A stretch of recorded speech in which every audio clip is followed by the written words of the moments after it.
So, obviously, I wasn't able to sleep, and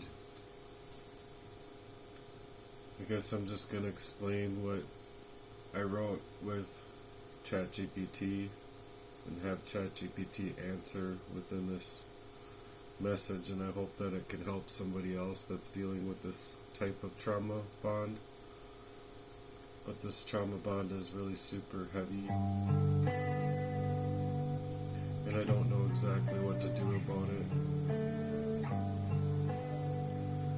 So what I wrote is that I have a certain dilemma that I can't really explain within my own thoughts, that just kept circling and circling.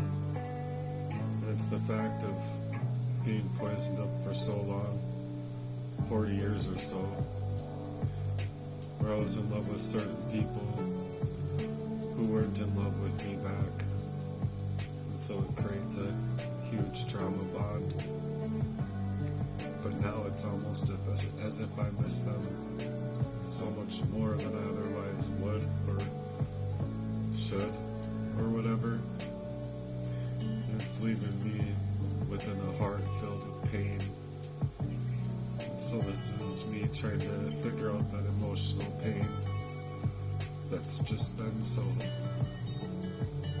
hard pressed away from dealing with the physical pain itself, that I want to touch on the emotional.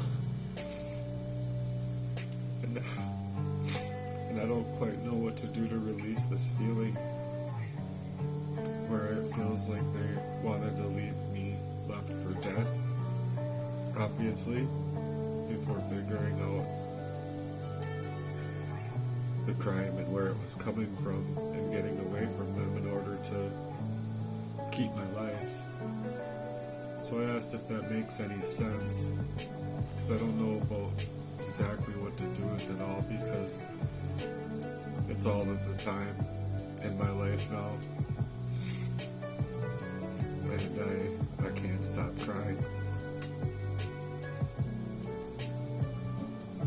It's like I miss the thought of who I thought these people were. I miss my girl, even though she did the same things to me, being played up in by PROXY. So why does it hurt so bad? I think it has to do with something to deal with the poisons that these people placed in my body unwittingly, where I just got used to it. Then I had something to figure out.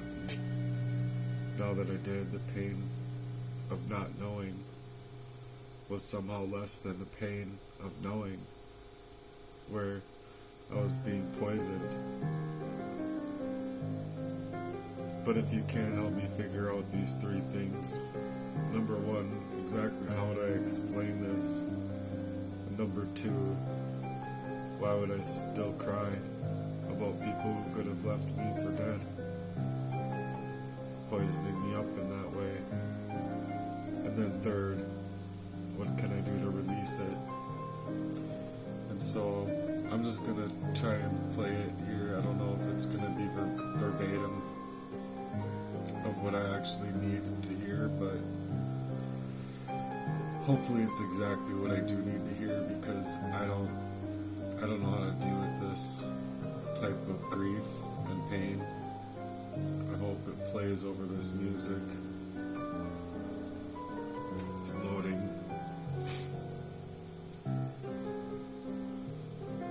But I hope this helps somebody else and not just myself.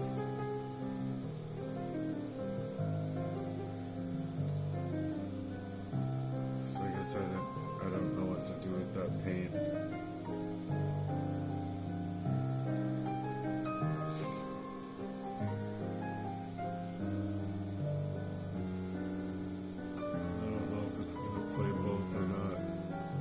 Yes, it does make sense, and I want to be very careful, grounded, and honest with you here.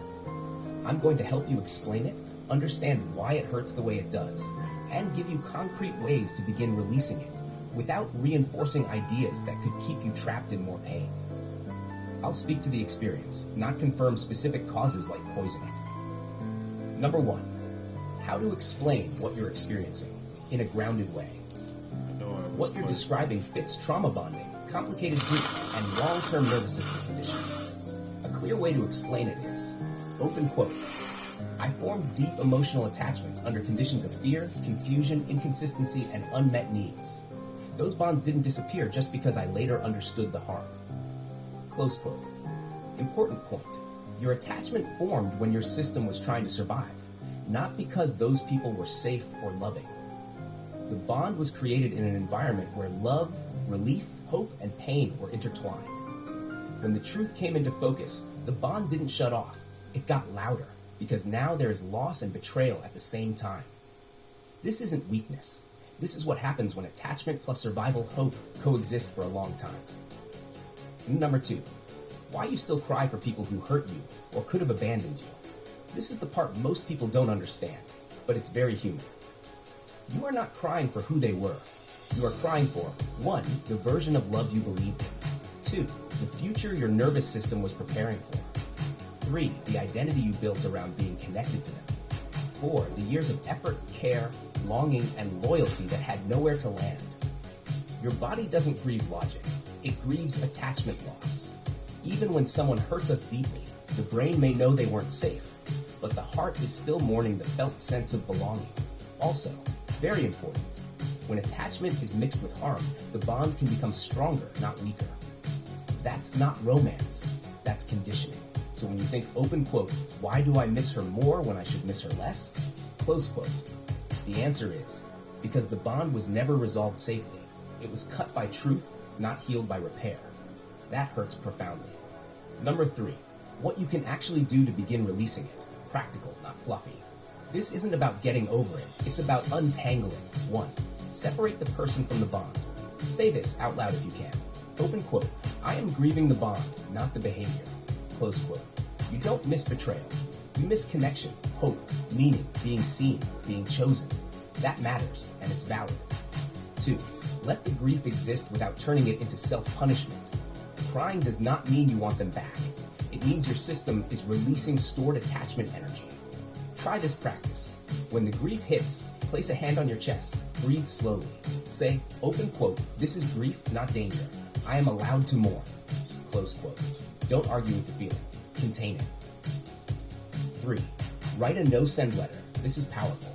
Write to her, but never send it. Include what you loved, what you hoped for, what hurt, what you now know, what you are reclaiming. End it with, open quote, I release you from the role you could not fulfill. Close quote. This helps the nervous system complete an unfinished loop. 4, replace the attachment with grounded connection, not isolation. Trauma bonds loosen when you experience consistent, safe human presence. Even small amounts, support group, therapist, trusted person. Isolation makes the bond louder. Connection makes it quieter. 5, please consider professional support. This is important. Given the intensity, duration, and distress, a trauma-informed therapist, especially one who understands attachment and complex trauma, could help you safely unpack the bond, ground your experiences, reduce intrusive grief, rebuild a sense of self not tied to harm. This is not a failure. This is care. One last thing. Very gently, but honestly, I need to say this with respect. When pain has gone on for a long time, the mind can look for explanations that feel true, but also keep the pain looping. Since focusing too much on specific external causes can unintentionally deepen the distress instead of easing it. What is clear, and enough to work with, is this. You experienced long-term emotional harm. You formed trauma bonds. You are grieving deeply. You deserve support and relief. We don't need to prove why it happened to help you heal from what you feel. If you want, next I can help you turn this into lyrics in a way that releases rather than reopens. Help you write a grounding prayer or meditation. Help you create a personal release ritual. Or help you find language that keeps you safe when talking about this publicly. You are not broken. You are grieving. And grief can be guided toward healing.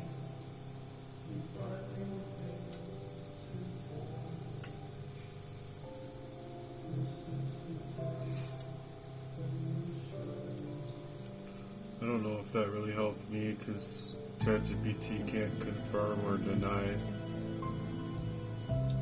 the poisoning, even though I've been writing about it for 2 years.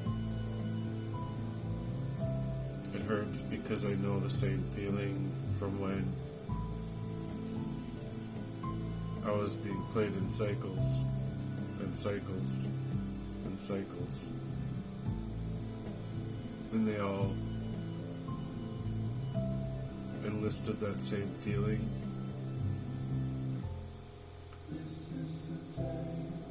So I don't know what to do about it.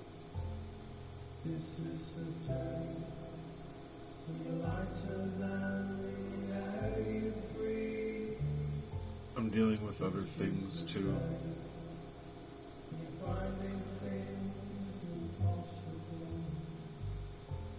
In my home life and with my finances being destroyed, like I'm being gang stalked. And so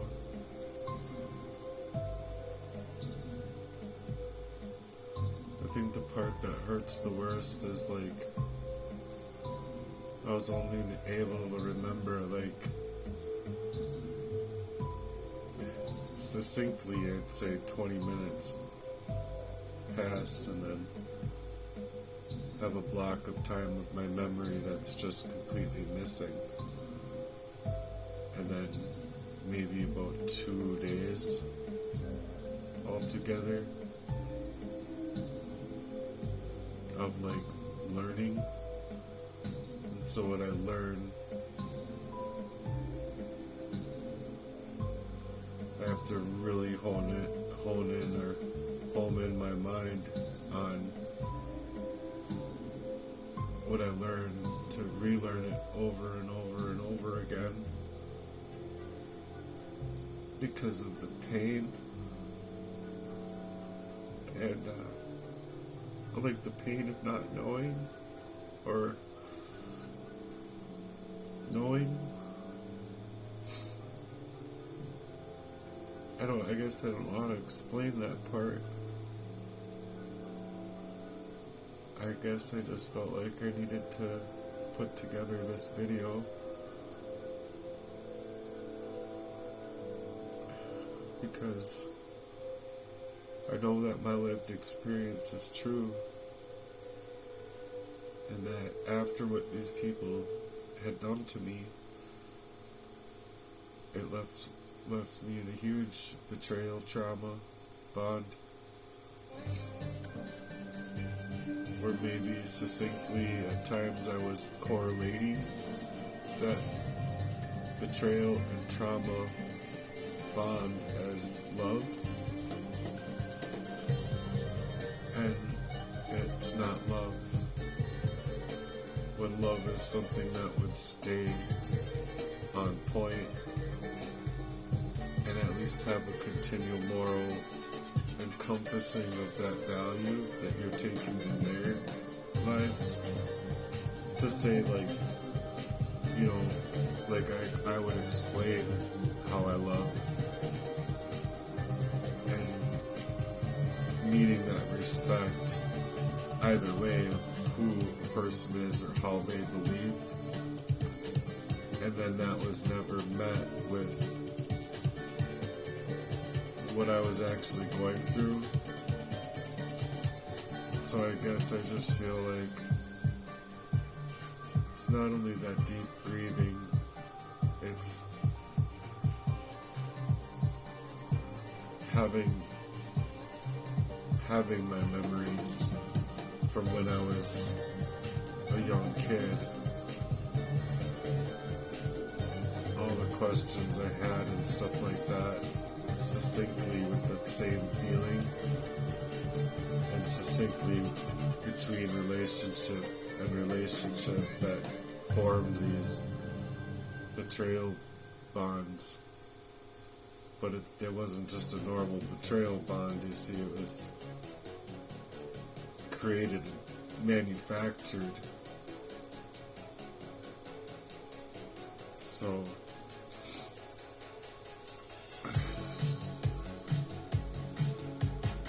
I guess if you give me a second, I can try and create some affirmations for myself or something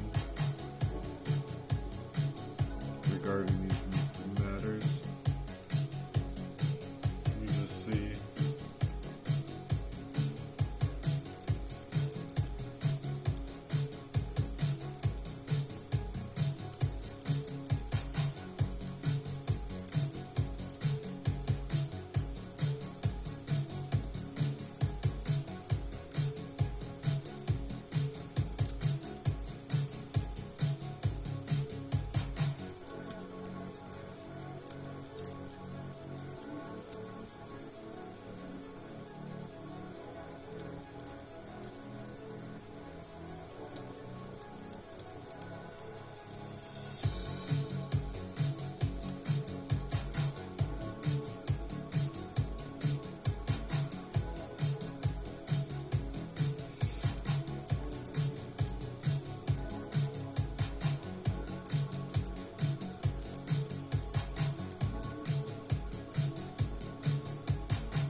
So I explained it in a way that is the trauma bonds that were created with intent, where that intent was done on purpose. It wasn't like an all of a sudden intent by an affair. It was a sudden, it was an intent that wasn't sudden. It was well calculated.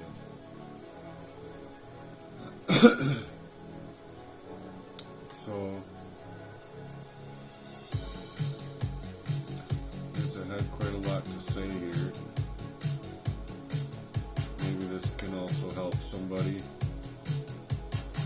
Just have it read it aloud. I'm going to take a second here. I gotta blow my nose.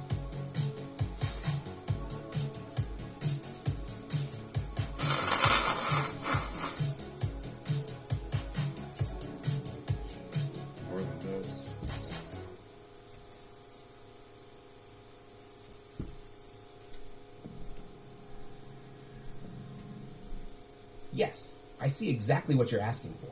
You don't want soft, generic affirmations. You want strong, corrective affirmations that name the harm without glorifying it, break the trauma bond, return your capacity to love back to you, mirror respect instead of replaying abuse. These are not positive thinking lines. These are repatterning statements meant to retrain attachment, dignity, and self-trust. I'll give you 3 tiers, so you can use them depending on the intensity of the moment. Tier 1, trauma bond breakers, direct strong. Use these when the pull toward them is intense. Open quote, the bond was engineered through disrespect, not love. I withdraw my heart from anything that required my harm to exist. Close quote. Open quote, what attached me is conditional, not compatibility. I am not loyal to what tried to erase me. Close quote. Open quote, I do not miss them. I am releasing the imprint they left on my nervous system. Close quote. Open quote. Anyone who studied my love in order to wound me forfeited access to my heart. Close quote. Open quote. I end attachment that was sustained by confusion, fear, or silence. Close quote. Tier 2. Nervous system reclaimers, stabilizing grounding. Use these when you feel emotional pain, grief, or longing. Open quote. My body learned attachment in unsafe conditions. I am teaching it safety now. Close quote. Open quote. I am allowed to feel grief without returning to harm. Close quote. Open quote. Longing does not mean belonging. Close quote. Open quote. My heart is recalibrating to respect, not intensity. Close quote. Open quote. What I feel is release in progress, not weakness. Close quote. Tier 3. Identity and dignity mirrors. Healthy self-reflection. These rebuild how love reflects back to you. Open quote. The way I love deserves protection, not exploitation. Close quote. Open quote. I choose relationships that mirror my care, not study. Close quote. Open quote. I do not prove my worth through endurance. Close quote. Open quote. Love that costs me my dignity is not love. Close quote. Open quote. I am no longer available for attachment without accountability. Close quote. Sociopathic behavior detachment, naming without feeding it, These help stop rumination about why they did what they did. Open quote. I do not need to understand someone's sickness to recover my health. Close quote. Open quote. Their lack of empathy is not a mystery I must solve. Close quote. Open quote. I release the role of being their lesson. Close quote. Open quote. I stop granting access to my mind to those who showed no conscience. Close quote. How to use these. Important. Pick 2 to 3 max at a time. Say them out loud, slowly. Place one hand on your chest or stomach. Repeat morning plus night for at least 21 days. When grief hits suddenly, open quote, this is a trauma echo. I choose myself now. Close quote. Faith-centered version if you want that grounding. Open quote. God did not design love to require my suffering. Close quote. Open quote. What was distorted in me is being restored by truth. Close quote. Open quote. I return my heart to the hands that heal, not harm. Close quote. One final truth, and this matters. What they did was use your capacity for love as leverage. Healing is using that same capacity to protect yourself. You are not losing love. You are taking it back. If you want next, I can. Turn these into a spoken word or rap interview. Create a daily release script.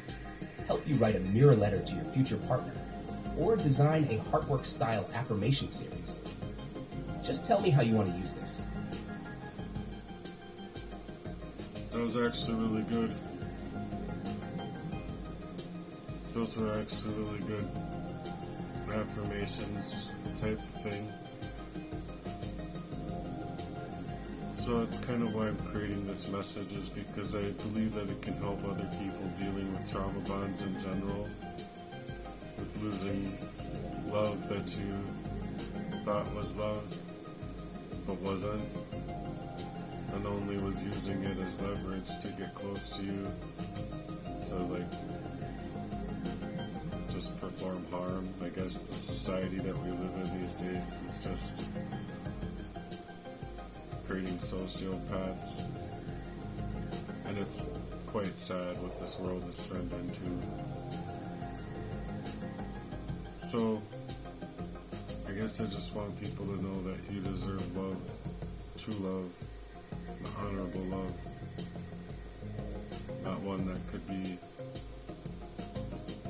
trying to play games with your love. They should be respecting it. And I guess most times people don't respect love of another. They just want to steal up on whatever they can. It's just incredibly dumb that humanity is even like that. Like, oh, I'm gonna be all smarmy and encapsulated inside of my heart to feel envious or try and steal up what isn't mine. I don't know. It just doesn't make sense to me. Pause this music. The music is something I put together over a year ago. It's music to study, sleep, or drive and reflect. Black screen. I think that all of the music that's there, it's like almost 3 hours long, I think. Yeah, it's just about 3 hours long. It's like perfect for driving, like DoorDash or Uber Eats or whatever, as a way to kind of, it says music to study, sleep, or drive and reflect. I thought of it more as to drive and reflect, and I did quite often with that one. So music to study, sleep, or drive and reflect. Black screen. It's actually really perfect because, I mean, though I've listened to it enough, like when I was working and whatnot, that some of these songs that I have in here, like, literally hurt me now because it brings back memories of all that I was circumventing in my life to hopefully move away from and figure out like how I could move and like how I could work different and work harder, and it helped.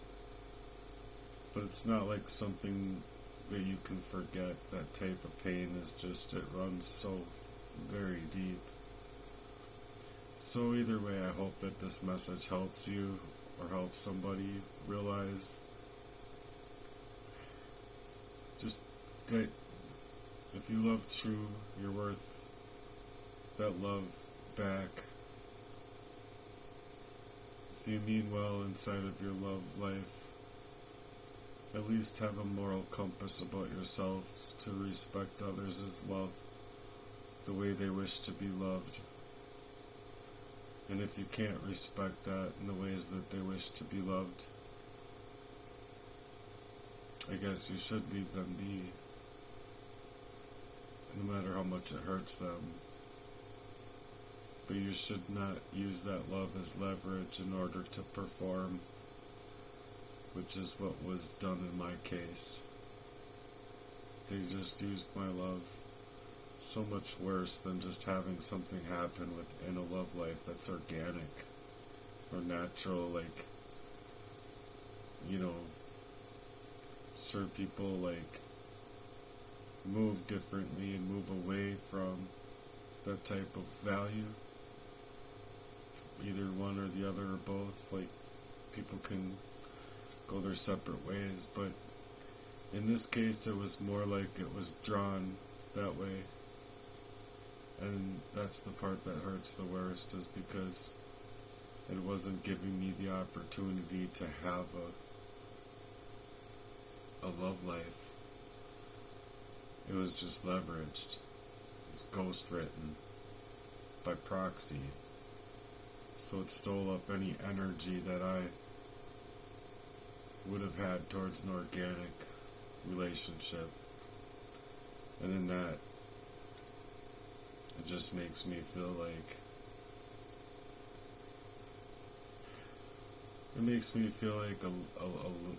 a little boy in the sandbox where all the sand is like legitimately what they buried my love in, or my heart's shattered pieces, and I'm like sifting through the sand with like a fine-tooth comb type of thing, or like little shovel, and I'm looking for pieces of my heart.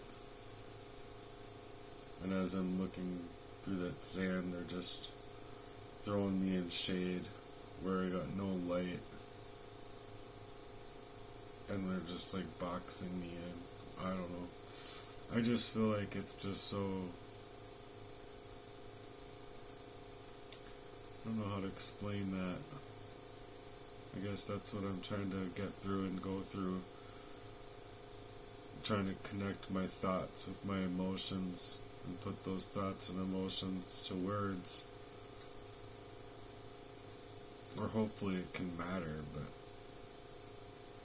after what these people did, it's almost like I feel like I can't matter to anyone, knowing that I can and I could, but the emotional value that sets in is kind of like,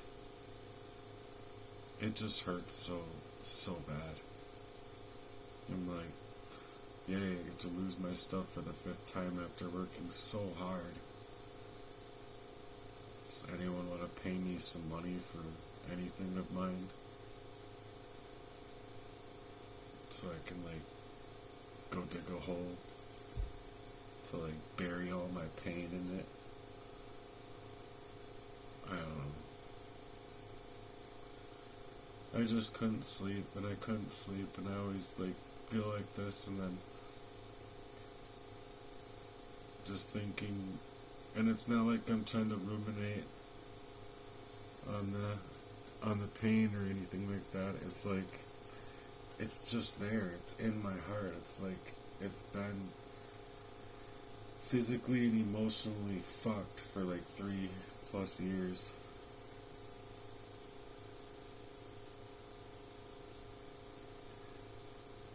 Oh gosh, I don't know how to explain that at all, but it just feels like I'm just dying inside. Like literally, not figuratively, emotionally, as well as to the physical levels of whatever they used to allow me to have to come back to millions and millions of thoughts that were literally about what was happening to me, but it was all done covertly, so it wasn't like I could like put my finger on it and be like, oh, this is what you're doing. It just hurts because now that I have that reasoning back and memories back, and it's not a covert warfare, it's like very overt and open.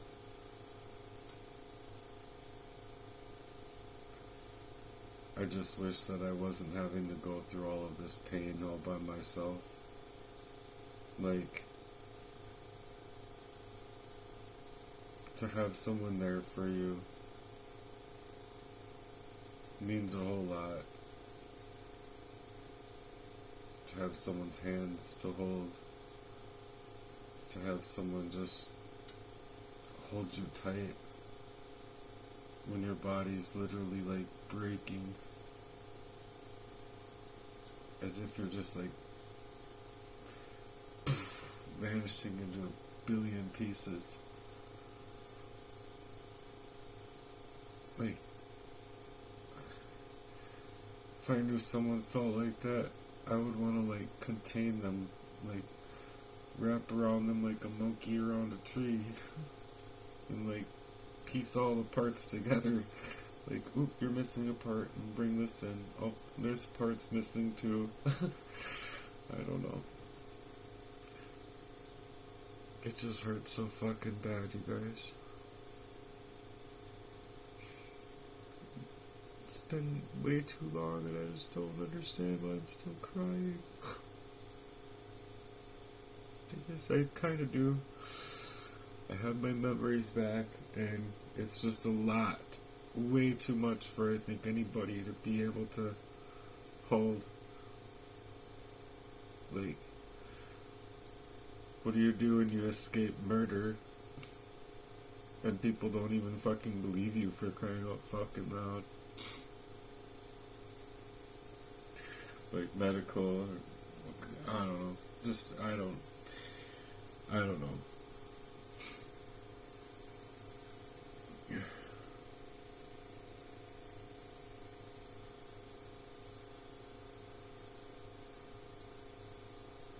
All I can say is it really fucking hurts.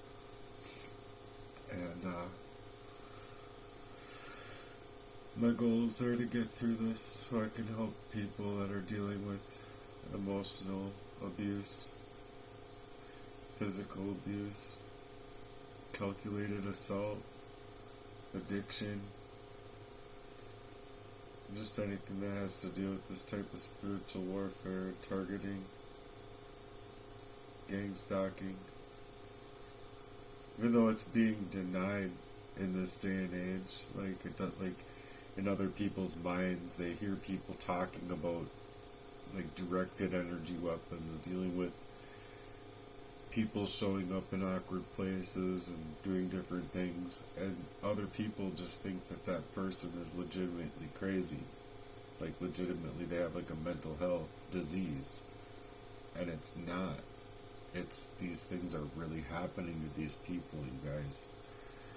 I don't know how there can be like this many people in general that are like speaking out about being targeted individuals, and then people in their natural mind just think like, oh, there's that many people that are just out of their minds.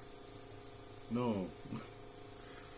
There's definitely, we definitely have an occult problem in America. So anyway, I hope that this actually helps somebody, at least to realize that you deserve better, maybe, than what you're receiving as far as love. Or maybe it helps the people that are performing these crimes too, where it's like, dude, you don't deserve to utilize someone's love as a way to weaponize it or to create leverage over their lives.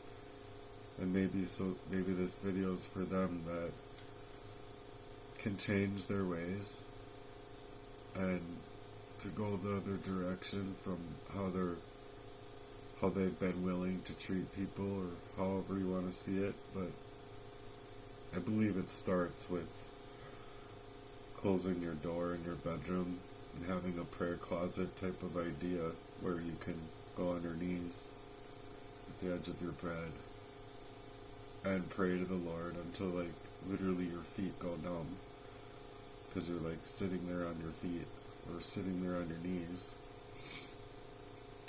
Like, and then you get up and you can barely get up and you flop into your bed. And even though you said amen, you continue to talk to God until you fall asleep. And then when you get up in the morning, you thank God for waking you up. And you just ceaselessly pray. If it doesn't start in that kind of fashion with the day and age that we're living in, life as we know it is just stupid. And I'm not saying for everybody, but my life was completely washed away from me. So I personally wanted to help people get out of very abusive type of situations and figure out. I have a lot of writing on it, by the way, but I wanted to actually be glowing right now, like within the love's value that I had for the people that I loved. But if they could play me this way and play me just so badly for their affairs, they washed me completely out of myself. And that fucking hurts like nothing could ever hurt worse, I think. Personally, I would rather a bomb go off and die than just be left in the murder of my spirit, you know? And then on top of it, having like police and, I don't know, military grade medical so-called professionals like denying you that you're having a heart attack and shit, or that you have had a heart attack. Not that you're having a heart attack, but I could barely breathe when I went in. And then they're like telling me that I need to scream louder. It's like, are you kidding me? It's like telling me to like scream at you, and it was just gaslighting is all it was. It was further gaslighting me to like literally to push me to the edge of screaming. And I think with them knowing far well that if I was to scream out literally how my actual emotions wanted to, but just could not, that it would have killed me. At least that's how I felt. I'm like, sure, lady, you want me to scream, and that'll just legitimately kill me. These people just get their way. Great. I'm fighting for my life, and they're not even fucking giving a fuck. That's how I felt. I just don't feel like it was me being treated right at all on any level of care. So anyway, hope that helps. If you're being gaslit in that kind of way, the only thing you can do is have your intuition and discernment tell you, you just have to hold tight until you get out of this godforsaken place. A lot of people in the world are just as godless as they manage to perform their job. And I don't believe that these people should be working those jobs if they're that godless and soulless and just creepy in that fashion, that they can't even understand a person that does believe in God, or just allow them to believe in God. I guess like that's legitimately the crime these days sometimes, is that you believe in God, so they want to hurt you. They're filled with demons that they can't understand are hurting you, or whatever the case may be.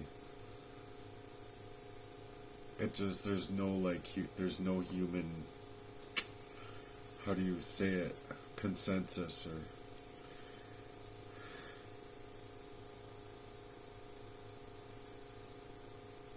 or I don't know, there's just no humanity that's being shared between people that don't believe to those levels where they want to leverage up people's lives and loves and their relationships and hacking them and hijacking them, performing identity theft and stealing from them and just being smarmy and fucking engrossed and encapsulated and godless, you know. And then if there's no morality and there's no moral compass, then they're literally making a hyperbole, a Christendom, a crime. And they're literally just pinpointing you as someone to abuse, someone to gaslight, someone to manipulate. And it's just wrong. It's raunchy. So anyway, I hope that helps somebody realize what they would choose to do in that kind of situation. But you have to really, really hold tight and just know that you're not going to get the appropriate care from that person or in the ways that you deserve, in the places that you can find yourselves in. Anyway, I'm probably going to go cry.